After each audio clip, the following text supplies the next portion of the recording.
God Provides. The Life of George Mueller. Chapter 5. Patience and Endurance. But Father, a little noise never hurt anybody. George strolled along the banks of the Avon River with his daughter Lydia. She was now 14. Usually they played games skipping stones across the water, but George wasn't in the mood for games today. The letter from the Wilson Street neighbor was like a heavy rock in his pocket. He wasn't as shocked by the neighbor's words about the noise and inconveniences as he was by the fact that he had never thought much about these things himself. The last line of the letter kept coming to George's mind. "Sir, I leave you to judge the matter for yourself." George was thankful for his daughter. She was a good listener, and having her to talk with always seemed to help him think more clearly. He stooped down to pick up a smooth stone. "You and I forget, Lydia, that our home is on Paul Street. That's a long way from Wilson Street and all that noise. The people there do have their rights. It's more than just the noise, though. We have too many people in our homes.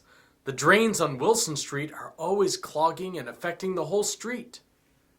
"I don't know about drains, Father, but I do know that I never liked Wilson Street. It's ugly, and all those houses are all jammed together in a row.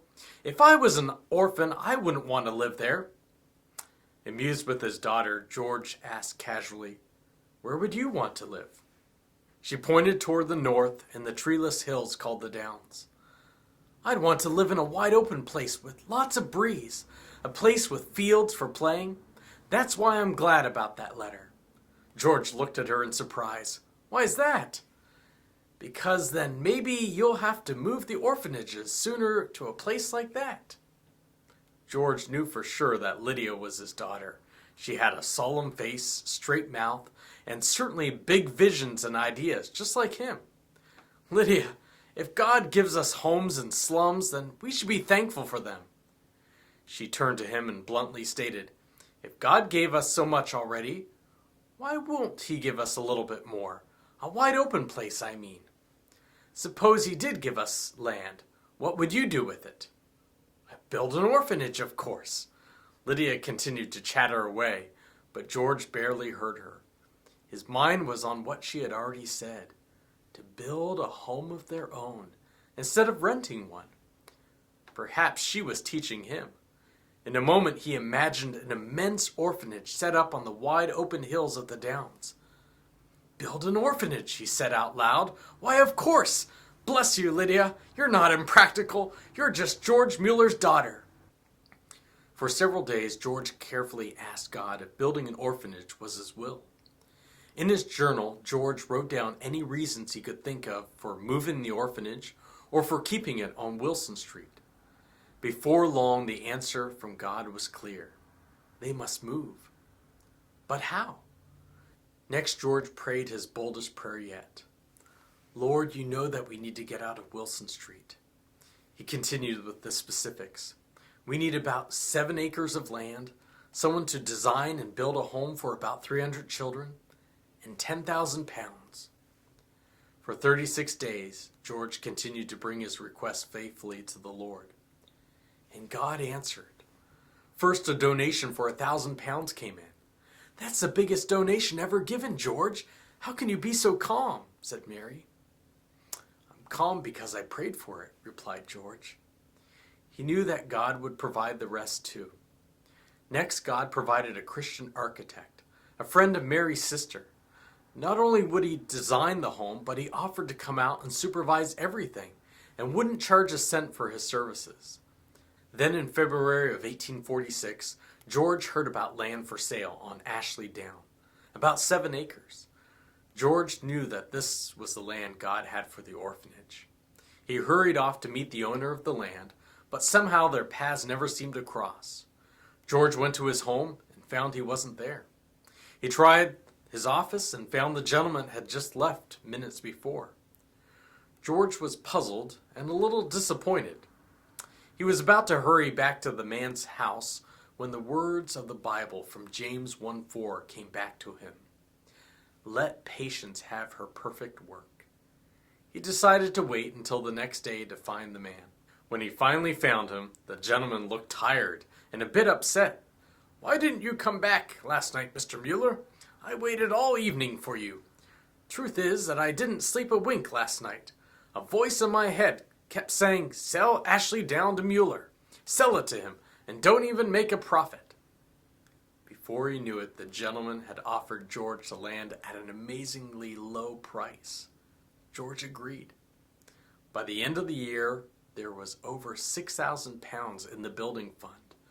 Some donations were as big as £2,000, but most were small, only a few pounds or shillings.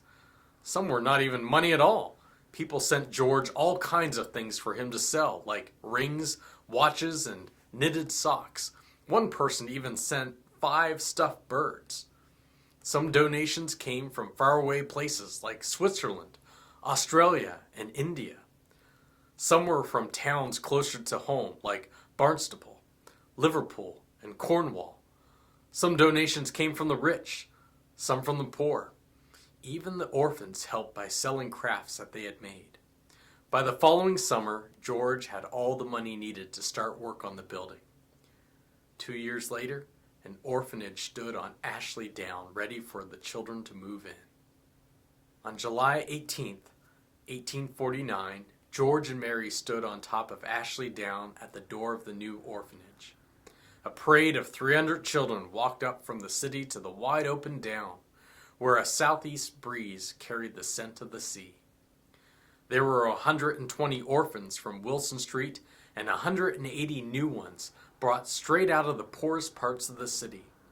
The little girls passed by in their white capes and poke bonnets, followed by the little boys in trim jackets and visored caps on their heads.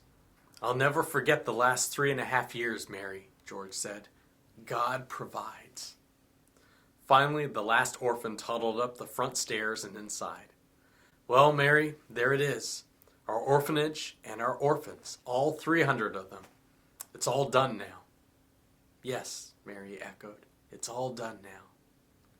Before they could say another word, one of the house mothers burst out the front door. "There you are, Mr. Mueller. I've been looking all over for you. No one can figure out these gas burners and the water upstairs. No one but you knows how to operate it. We'll need you to come inside right away." George began to laugh. "I don't think it will ever be done, Mary. God has more work for us to do." George was right. A year and a half later, he found himself sitting in his office at the new Ashley Down orphanage. One of the workers appeared at the door. "Excuse me, sir. Here's another one." He handed George an application that had just been received in the mail. That made 78 orphans now waiting to come to the orphanage. And George knew that there would be more now that the new building was finished. There were still over 6,000 orphans in the poor houses of England. George couldn't help but think of all these who still needed food, care, and shelter, but most importantly, the good news of the gospel. "We need more room, Lord," he prayed silently. "Room for at least 700 more children. 1,000 children altogether." People would think George was crazy. Maybe he was, he thought, but the important thing was what God wanted him to do. So George once again prayed daily, asking God to show him what to do. Like before, he wrote down every reason for and against the expansion. So that no one but God would influence his decision, George told no one of his thoughts, not even his family. George had already figured that it would cost £35,000 to build the new orphanage and another £1,500 each year to maintain it. He knew if God wanted him to build, the money would come from the same place it always had, from God's faithful hand. At the end of 5 months, George was sure of God's will. Before telling anyone else, he first told Mary and Lydia. After listening to his plan, Mary simply nodded her head and said, 1,000 orphans. It seems impossible, George, but how can I doubt when we've seen God provide for us already in so many ways? Lydia spoke up too. Father, I remember when the first orphanage was just a dream on an empty hill, but now it's real. God used that in my own heart to teach me that I could trust Him for salvation. Think about how many others might be encouraged to trust Christ through this work. George smiled again. She really was George Mueller's daughter. Next, George prayed for provision. For the next few years, he took Hebrews 6:15 as a Bible verse from God. And so, after he had patiently endured, he obtained the promise. At times, God provided abundantly, like when someone donated 999 pounds, or when a single donation came in for 8,200 pounds. At other times, the donations were scarce and small, but never insignificant. Once he received 6 pairs of new shoes from a former orphan who now worked as a shoemaker. Another former orphan sent 10 shillings and a note. Dear sir, please accept this little gift from one who thinks of you and yours with thankfulness. I know it's a small amount, and I'm sorry I don't have more to help with such a wonderful work. It was in the Wilson Street Orphan House that Jesus, the light of life, entered my dark soul. It was there that I first learned to call God my Father. For that reason, I love the Orphan House, not only because it provided for my earthly needs, but because it is my spiritual birthplace. May the Lord reward you, dear sir, for all that you have done for me. I know he will. After 4.5 years, George had his funds for the new orphanage building. However, he still needed the land. One muddy afternoon, he set out with a real estate agent to survey a piece of land. That's it over there, said George as he pointed to a spot below the current orphanage. That's what? Asked the agent, shifting his clumsy record book from one hand to the other and easing one foot out of the ooze. The lot over there, George continued with excitement. Check the boundaries. It should be large enough, don't you think? For what, Mr. Mueller? Said the man, staring at the barren hill. Why, for the new building. George continued to describe its brick walls with 6 or 8 gables, not noticing that the whole time the nervous agent was trying to get a word in. Finally, when George stopped for a breath, the agent blurted out, But Mr. Mueller, you can't build there. That's what everyone thinks, but God has provided the money. It's all set. I'm afraid your money won't do any good. You see, the owner of the land is dead. Dead? Then what's the trouble? George asked. Unfortunately for you, sir, the owner left a will that says that this land can't be sold or leased for 100 years. Suddenly, George felt dizzy, and the new building in his dreams seemed about to crumble. But then he remembered the verse. After he patiently endured, he obtained the promise. Wouldn't God provide? If not through this land, then by some other means, there would be another orphanage building like the one set up on the hill. Like the one set up on the hill. George looked at the building. There it sat with nothing on either side of it, but flat, treeless upland. Suddenly he was off, furiously through the mud, spattering his shoes and trousers. Come with me, he called to the surprised agent. George carefully counted 200 steps on one side of the orphanage. There must be 200 feet on the other side as well, right? I suppose, Mr. Mueller, but for what? For the building. If we can't build the new orphanage down there, then we'll build it up here. Half on one side of the building and half on the other. For every fresh difficulty, God gave George a solution. By March of 1862, the second and third orphan houses were completed. Now there were 3 buildings on Ashley Down. They were clean, square, and practically built with few ornaments. But they were not bleak and sad like the almshouses. To George, they looked as solid as the gospel. To him, they were beautiful examples of how God had provided. As the years passed, George could see that God was also providing for the future of the work. A serious-minded young man named Jim Wright began working at the orphanage and soon became George's assistant. George found himself praying earnestly for this young man to one day lead the work when he was gone. Lydia, now a grown woman, also had become a big help to George. Before long, George noticed that Jim and Lydia not only worked well together, but that their admiration for one another had blossomed into love. They were soon to be married. There was another reason to rejoice on a day in 1870 when George and Mary stood once again on Ashley Down. Over 20 years had passed since they watched the children make their way into that first orphanage building. Now instead of one, there were 5.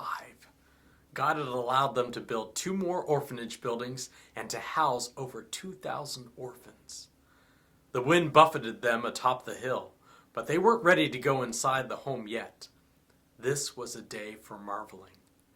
George knew that on this day, his monument to a God who still guides and protects life on earth was finished. George had accomplished the first and primary goal of his life. In all the years, he had never asked anyone for a shilling. God had done it all. Some had called George independent, a rebel, even a fanatic. Others who heard his story in another time, another place, would call him unrealistic and have their doubts. But to many more, it would be a sign. As he stood on the down that day, he was certain of that. They will know, Mary. She turned to look at him affectionately. Know what, George? That God is faithful still and hears prayer still. Why, of course, George. With that, he took her arm and led her to the door of the newest orphanage. But as they entered, he paused. Mary, he said, I think I know what God wants me to do next. And with that, they went inside. Epilogue.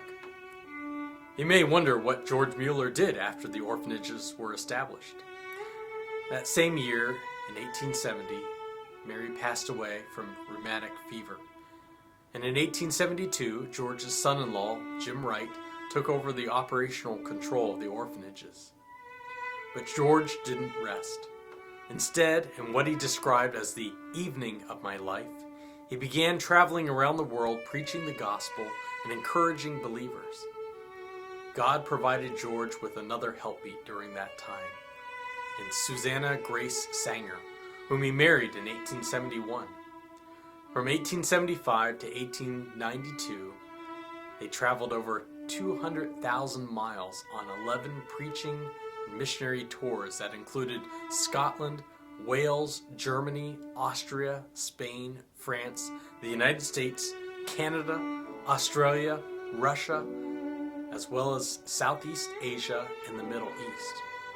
On one trip, he even preached in the small town in Germany where he was born. On another trip, he went to India, the country he had planned to go when his father refused to sign the missionary application.